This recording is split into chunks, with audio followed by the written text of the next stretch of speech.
Egyptians are an ethnic group and the citizens of Egypt sharing a common culture and a variety of Arabic. Egyptian identity is closely tied to geography. The population of Egypt is concentrated in the lower Nile Valley. The small strip of cultivable land stretching from the First Cataract to the Mediterranean and enclosed by desert both to the east and to the west. This unique geography has been the basis of the development of Egyptian society since antiquity. If regarded as a single ethnic group, the Egyptian people constitute one of the world's largest. The daily language of the Egyptians is the local variety of Arabic, known as Egyptian Arabic or Masri. Additionally, a sizable minority of Egyptians living in Upper Egypt speak Saridi Arabic. Egyptians are predominantly adherents of Sunni Islam with a Shia minority and a significant proportion who follow native Sufi orders.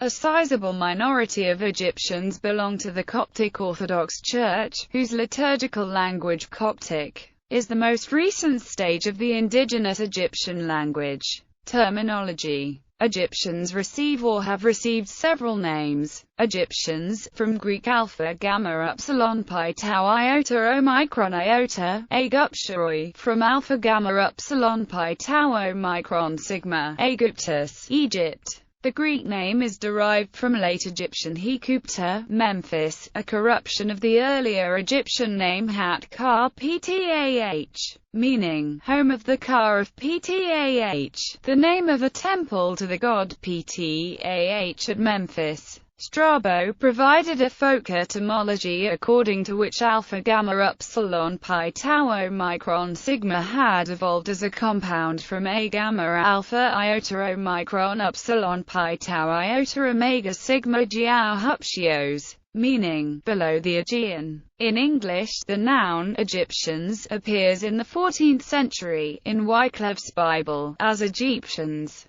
Copts, also a derivative of the Greek word alpha, gamma, upsilon, pi, tau, iota, omicron, sigma, Aegyptios, that appeared under Muslim rule. After the majority of Egyptians converted from Christianity to Islam due to persecution from Islamic conquests, the term became exclusively associated with Egyptian Christianity and Egyptians who remained Christian, though references to native Muslims as Copts are attested until the Mamluk period. Masrayan, the modern Egyptian name of which comes from the ancient Semitic name for Egypt and originally connoted civilization or metropolis. Classical Arabic Misr is directly cognate with the biblical Hebrew Mitzrayim, meaning the two straits, a reference to the pre-dynastic separation of Upper and Lower Egypt. Edward William Lane, writing in the 1820s, said that Egyptians commonly call themselves El Masrayan, the Egyptians, Ulad Masr, the children of Egypt, and Ahl Masr, the people of Egypt. He added that the Turks stigmatized the Egyptians with the name Ahl Faran, or the people of the Pharaoh.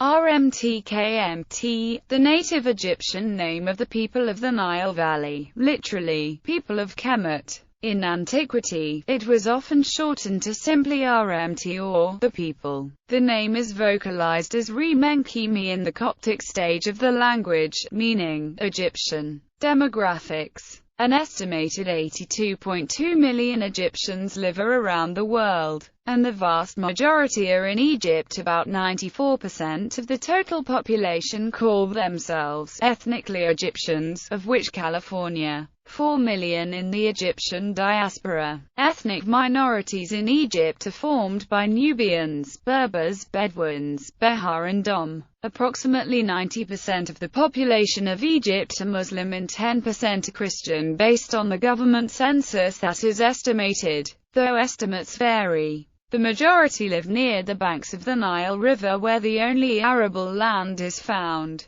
Close to half of the Egyptian people today are urban, most of the rest are Falahin that are native, along with descendants of several Arab tribes living in rural towns and villages. A large influx of Falahin into urban cities, and rapid urbanization of many rural areas since the early 20th century, have shifted the balance between the number of urban and rural citizens. Egyptians also form smaller minorities in neighboring countries, North America, Europe and Australia. Egyptians also tend to be provincial, meaning their attachment extends not only to Egypt but to the specific provinces, towns and villages from which they hail. Therefore, return migrants, such as temporary workers abroad, come back to their region of origin in Egypt. According to the International Organization for Migration, an estimated 2.7 million Egyptians live abroad and contribute actively to the development of their country through remittances,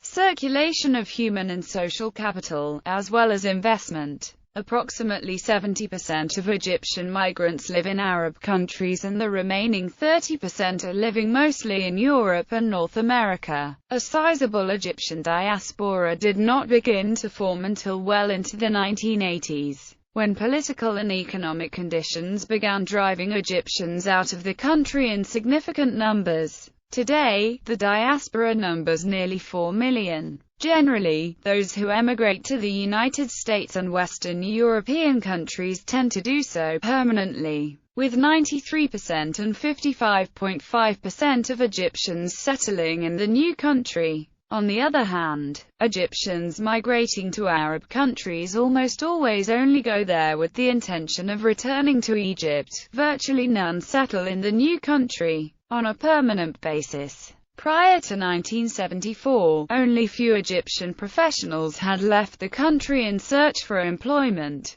Political, demographic and economic pressures led to the first wave of emigration after 1952. Later, more Egyptians left their homeland, first after the 1973 boom in oil prices and again in 1979. But it was only in the second half of the 1980s that Egyptian migration became prominent. Egyptian emigration today is motivated by even higher rates of unemployment, population growth and increasing prices, political repression and human rights violations by Egypt's ruling regime are other contributing factors. Egyptians have also been impacted by the wars between Egypt and, particularly after the Six-Day War in 1967, when migration rates began to rise. In August 2006, Egyptians made headlines when 11 students from Mansoura University failed to show up at their American host institutions for a cultural exchange program in the hope of finding employment.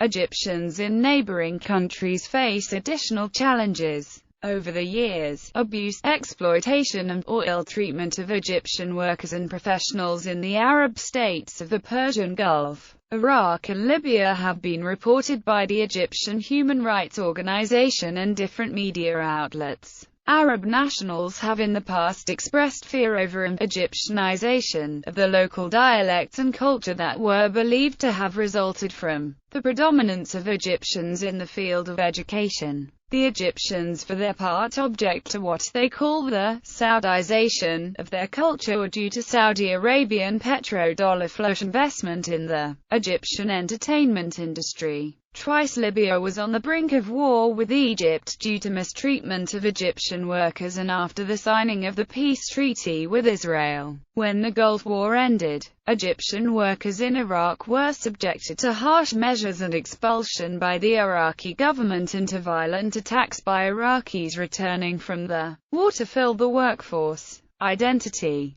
The degree to which Egyptians identify with each layer of Egypt's history and articulating a sense of collective identity can vary. Questions of identity came to fore in the 20th century as Egyptians sought to free themselves from British occupation, leading to the rise of ethno-territorial secular Egyptian nationalism. After Egyptians gained their independence from Great Britain, other forms of nationalism developed, including secular Arab nationalism as well as Islamism. Pharaonism rose to political prominence in the 1920s and 1930s during the British occupation, as Egypt developed separately from the Arab world. A segment of the most westernized upper class argued that Egypt was part of a Mediterranean civilization. This ideology largely developed out of the country's lengthy pre-Islamic history. The relative isolation of the Nile Valley and the mostly homogeneous ethnicity of the inhabitants. One of Pharaonism's most notable advocates was Taha Hussein, who remarked, "Pharaonism is deeply rooted in the spirits of the Egyptians.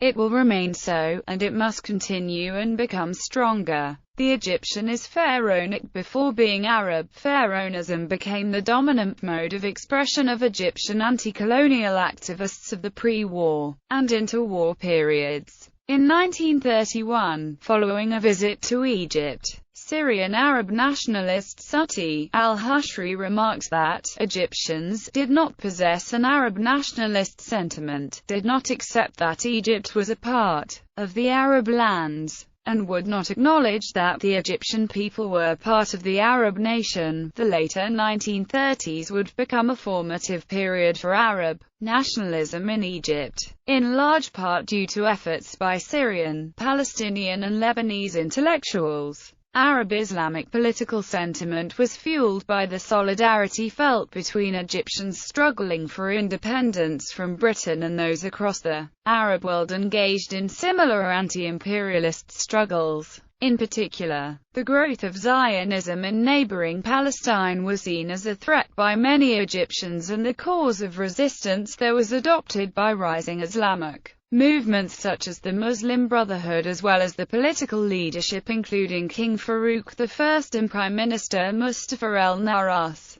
Nevertheless, a year after the establishment of the League of Arab States in 1945 to be headquartered in Cairo, Oxford University historian H.S. Dayton was still writing, "It was not until the Nasser era more than a decade later that Arab nationalism, and by extension Arab socialism, became a state policy and a means with which to define Egypt's position in the Middle East and the world, usually articulated vis-a-vis Zionism in the neighboring new state of Israel." Nasser's politics was shaped by his conviction that all the Arab states were contending with anti-imperialist struggles, and thus solidarity between them was imperative for independence. He viewed the earlier Egyptian nationalism of Saad Zaloul as too inward-looking and saw no conflict between Egyptian patriotism and Arab nationalism. For a while Egypt and Syria formed the United Arab Republic. When the union was dissolved, Egypt continued to be known as the UAR until 1971, when Egypt adopted the current official name, the Arab Republic of Egypt. The Egyptians' attachment to Arabism was particularly questioned after the 1967 Six-Day War. Thousands of Egyptians had lost their lives, and the country became disillusioned with Arab politics. Although the Arabism instilled in the country by Nasser was not deeply embedded in society, a certain kinship with the rest of the Arab world was firmly established, and Egypt saw itself as the leader of this larger cultural entity.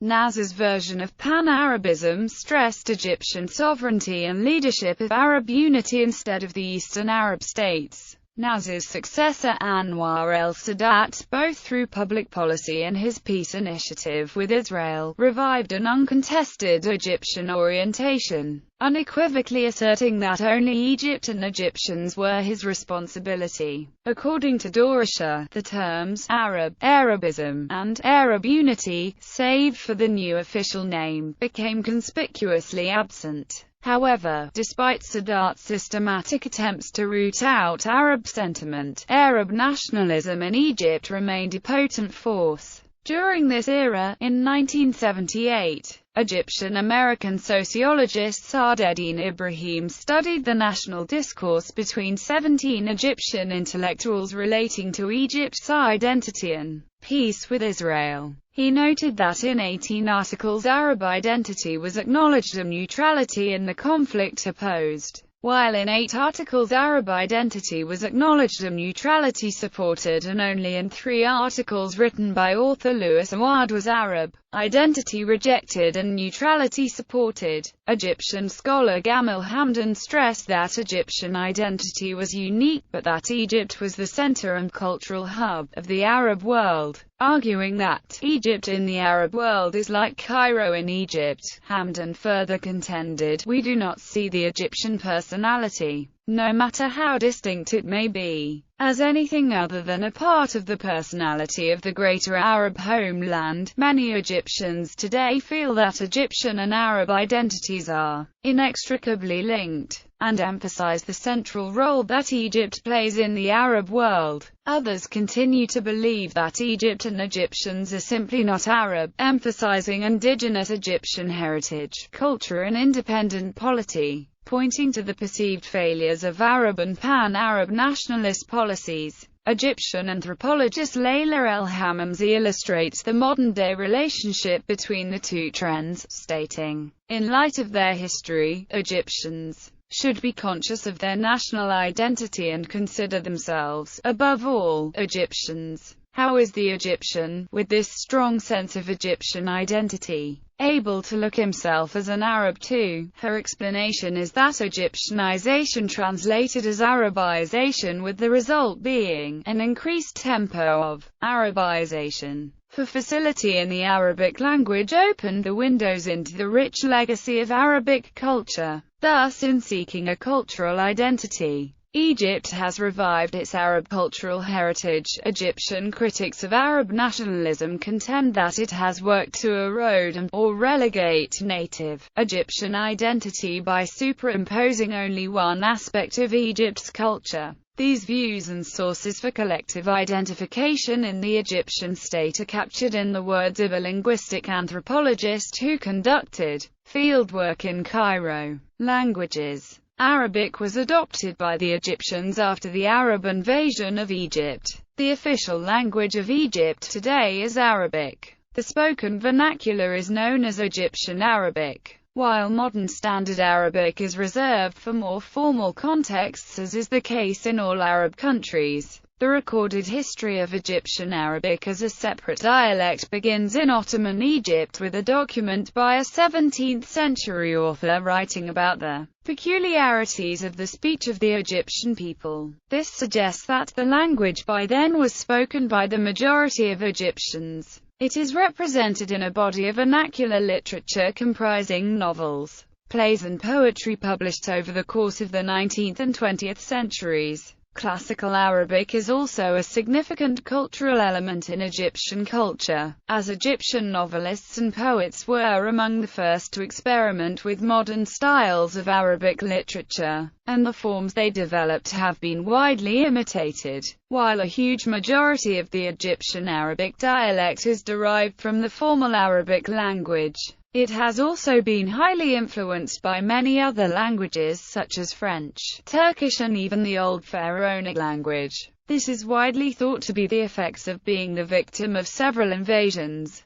including that of the Ottoman Empire as well as the French invasion. As each nation came and went, the Egyptians kept the few words and phrases that made the language seem easier. In general, the Egyptian dialect prides itself in being a much simpler, more easily spoken version of its formal counterpart. It is also noteworthy that the Egyptian dialect is the most understood version of the Arabic language amongst the Arab world. This is because Egyptian movies have been the most influential in the Arabic movie industry and is therefore the most widespread. As a result, most Arabic countries have grown up listening to the dialect and therefore have no trouble understanding it, even though they actually speak their own.